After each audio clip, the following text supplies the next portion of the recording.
Hi, this is Binny Freedman from Yeshivat Orayta speaking for Mizrahi's weekly Parashat video series. This week is Parashat Korach, which seems to be all about division, destruction. Korach seems to have a legitimate position. He wants to share and become involved in the leadership, and yet somehow Hashem doesn't think that this is an appropriate point of view. Not only is Korach's point of view put down, but he and his followers are completely swallowed up by the earth, implying that whatever Korach's position is has no place in Judaism.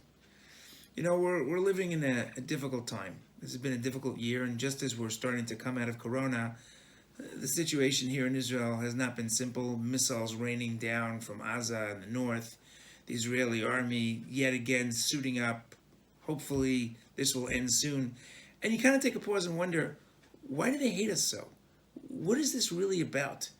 Why does this recipe keep on and on and on? And I wonder if there isn't a message here in Parashat Korach to think about. You know, the beginning of the Parasha is Vayikach Korach, and Korach took.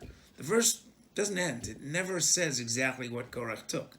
The end of the Parasha seems to be almost antithetical. The end of the Parasha is all about the Matnot Leviim, all about the gifts, the tithes that we give to the Levites. The Levites themselves have to give a portion of what they have to the Kohanim.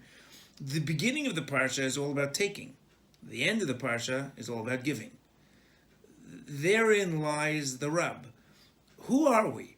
Are we givers or are we takers? You know, I remember many years ago when our eldest daughter was considering what to do post-high school, she and her friends were really struggling with whether to do Shivut Lumi, national service, go to the army, spend some time preparing for either of those experiences.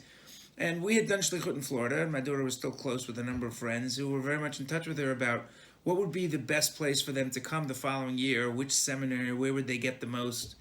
And one day at the Shabbos table, our daughter turns to us and says, you know, I had an epiphany.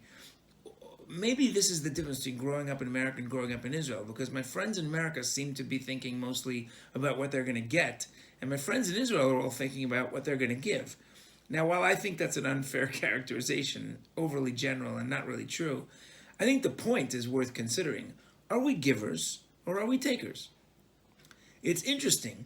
What is one of the fundamental difference between Islam, or certainly fundamentalist Islam, and Judaism? Judaism was always meant to be about giving, about sharing. Islam always seems to be about control. In fact, Rav Sachs, in a magnificent article, Zatzal, shares that the difference between Moshe's reaction to Eldad and Medad, who were prophesying in the camp, his magnanimous approach, Lu v'chol ha'am, would that all the people were prophesying in the camp, as opposed to the response here in Korach, is the difference between power and influence. Korach was interested in power. Power can't be shared. If you share power, you just have less of it. And the more people try to share power, the less power they actually have. Influence, on the other hand, the more you share, the more you have. The more people are attempting to influence, the more you give over, the more influence you have. And since Judaism has always been about influence, all we really want to do is share. We want to give. We want the world to be better, right? We may not be proselytizers, but we attempt to be role models. On the other hand, fundamentalist Islam is all about power. There can only be one. And if Islam is to control the world, then everyone else has to get out of the way. And that seems to be the problem here as well in the Middle East. It does not bode well, the challenge between these two perspectives.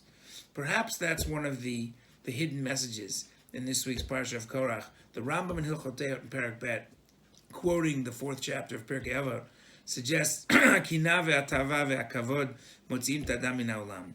Jealousy is one of three things, along with jealousy, the pursuit of our desires, the attempt to pursue honor, that remove us from the world, that limit our ability to live life as it's meant to be lived, right? If you're jealous of someone else, it means that you think that what Hashem gave you isn't enough.